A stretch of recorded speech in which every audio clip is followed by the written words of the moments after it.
Dear student, I hope you are all well. Dear student, in last class we start with the topic multiplication. Today we will continue with that topic. Okay, I hope कि आपको basic जो है multiplication 3 digit number with 1 digit number समझ आ गया होगा। हम उसके कुछ और क्वेश्चन करेंगे ताकि आपको उस पर कमांड आ जाए। बिफोर दैट मैं कुछ क्वेश्चन ये वाले डिस्कस करूँगी इस वाले टॉपिक में। जैसे ये ज़ीरो जब बीच में आता है तब बच्चे मिस्टेक करते हैं। ओके, जैसे दिस वन 209 इंटू 4। ओके, अब मैंने आपसे कहा था आपने क्या करना है, फ्रॉम राइट टू लेफ्ट आपने मल्टीप्लिकेशन करना है। ठीक है, ones tens hundred once, okay, tens hundred. Okay, इस सीक्वेंस में चलना है कि आपने पहले नीचे जो आपका डिजिट दिया हुआ है, जो नंबर आपको दिया हुआ है उसका टेबल पढ़ना है। पहले वंस वाली प्लेस पे जो नंबर है उसके साथ, फिर देन टेंस वाले और फिर ज़ीरो वाले। अब देखें 4 9 कितना होता है, 4 9 होता है 36। ओके, अब मैंने आपसे कहा था कि जब भी 2 डिजिट आएंगे, 2 डिजिट नंबर आएगा 36, तो यहाँ पे सिर्फ एक ही आएगा जो वंस प्लेस पे होगा। ठीक है, 6 आया। अब ये 3 कहाँ जाएगा, ये 3 बच्चे यहाँ पे जाएगा आपके क्या कहते हैं, कैरी में। ओके, ये आपके कैरी में जाएगा। ओके, अब आपने 4 का टेबल कहा 0 तक पढ़ना है। एनी मल्टीप्लिकेशन का रूल है कि जब भी कोई नंबर 0 से मल्टीप्लाई होगा तो आपका आंसर 0 आएगा। ठीक है, ये रूल आपको याद रखना है। इट डजेंट मीन अब आपने यहाँ 0 लिखना है। देखो ना 3 आपके इसमें है ना कैरी में, तो ये 3 ऐड होगा ना, ऐड का रूल एज इट इज़ रहेगा। ठीक है, अब आपने 0 में 3 ऐड करना है। तो हमें एडिशन का रूल पता है कि हम जब भी किसी नंबर को 0 में ऐड करते हैं तो वो नंबर खुद आता है। ठीक है, 2 डिफरेंट रूल हैं, एक मल्टीप्लिकेशन के लिए है और एक एडिशन के लिए है। देखा, हमने जब मल्टीप्लाई किया किसी नंबर को 0 से तो हमारा आंसर 0 आया, या हम 0 को मल्टीप्लाई करते हैं वाइस वर्सा तब भी हमारा आंसर 0 आता है। लेकिन जब हम किसी नंबर को 0 में ऐड करते हैं या 0 को किसी नंबर में ऐड करते हैं तो हमारा आंसर वो नंबर खुद आता है। ठीक है, आपको ये याद रखना है। 4 का टेबल 0 तक पढ़ा 0 आया, लेकिन अब आपने वो 0 यहाँ नहीं लिखना है, आपने वो 3 यहाँ लिखना है, क्योंकि आप 0 में 3 ऐड करोगे। अगर इन केस कुछ कैरी नहीं आता, ठीक है, अगर यहाँ पे होता 4 1 4, चले हम वो एग्जांपल भी करेंगे। अभी ये देखें 4 इंटू 0 0, तो 3 बीच में ऐड हो जाएगा तो आपका आ जाएगा 3। Okay, 4 2 8, this will be your answer. ठीक है, एक बात समझ आई आपको। अब मैं आपसे कह रही थी अगर होता 201 इंटू कोई नंबर, कोई भी नंबर ले लें, 5 ले लें। ठीक है, कोई भी होता, 4 ही होता, 5 ही होता। अब 5 का टेबल कहाँ तक पढ़ना है, 1 तक। 5 का टेबल 1 तक पढ़ो तो हमें पता है 5 ही आता है। अब 5 का टेबल 0 तक पढ़ो तो हमें पता है 0। इस केस में 0 आएगा। ठीक है, क्यों, क्योंकि यहाँ पे हमारे पास कैरी में कुछ भी नहीं है, क्योंकि 5 यहाँ पे फर्स्ट स्टेप में 5 एक सिंगल डिजिट आया था, 5 1 5।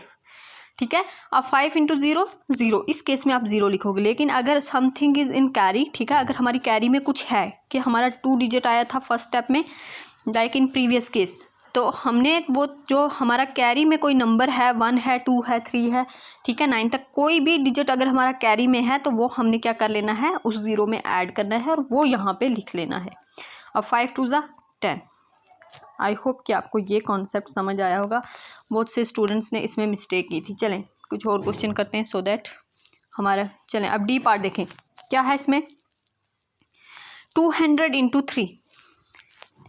अब इसमें 200 इंटू 3, 3 इंटू 0 0, 3 इंटू 0 0, 3 2 6। सिंपल था, कोई कैरी नहीं था, कुछ नहीं था, और हमें पता है बेसिक रूल। ठीक है, इसका कि जब भी कोई नंबर 0 से मल्टीप्लाई होगा तो उसका आंसर 0 ही आता है। ठीक है, चलें नेक्स्ट देखें। नेक्स्ट क्या क्वेश्चन है, 109 इंटू 9। मैं बीच बीच में से पिक एंड चूज इसलिए कर रही हूँ, बहुत से बच्चों को अब कैलकुलेशन आ गई है, बट यहाँ पे बच्चे मिस्टेक कर रहे हैं ऐसे क्वेश्चंस में। ठीक है, 109 इंटू 9। ओके, अब 9 और 10 का टेबल भी लर्न कर लें। 9 इंटू 9, 9 का टेबल 9 तक पढ़ो तो आपका आता है 81। Let me right here 9 into 9 81। Okay, अब ये 81 जो है ये 2 डिजिट नंबर है, तो यहाँ मैंने कहा 1 ही आएगा, तो कौन सा आएगा जो 10 वंस प्लेस पे होगा। ठीक है, तो वंस प्लेस पे कौन सा डिजिट है, 1 है, यहाँ आएगा 8 यहाँ पे जाएगा। ठीक है बच्चे, ध्यान से देखें। अब पहले आपने क्या करना है, फर्स्ट स्टेप जो होता है वो आपका मल्टीप्लिकेशन ही होता है। 9 इंटू 0 करो, ज़ीरो ही आता है, ठीक है। अब वो ज़ीरो आपने यहाँ नहीं लिखना है, अब उस ज़ीरो में ये 8 जो आपके कैरी में है ना, ये भी आपने ऐड कर लेना है। तो 0 + 8 कितना होता है 8। अब वो 8 यहाँ पे आंसर में आएगा, ठीक है। एज़ वी नो कि हम लोग जो है इसमें क्या करते हैं, रेपिटेटिव एडिशन करते हैं, तो हमें इसमें एडिशन भी करना पड़ता है जब 2 डिजिट नंबर आ जाता है, ठीक है। जब कैरी वाला केस आ जाता है। अब देखें 9 1 ज़ा 9, ठीक है।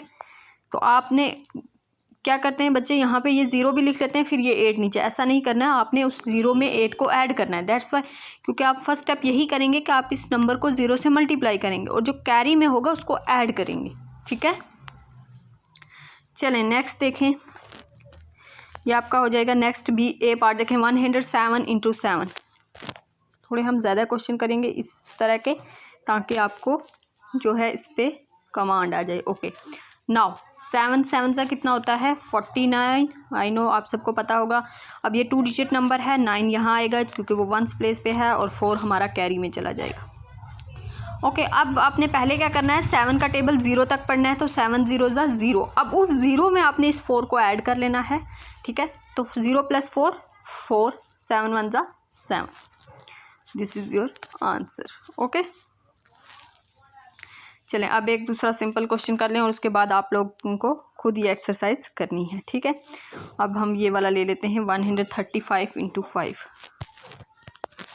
135 × 5। 5 5 ज़ा 25। 25 का क्या आएगा 5, 2 कहाँ जाएगा कैरी में, ठीक है। 5 3 ज़ा 15। 15 और 2 कितना होता है 17। अगेन 2 डिजिट नंबर आया 7, 1 कहाँ जाएगा कैरी में, ठीक है। 5 1 ज़ा 5 और 1 6।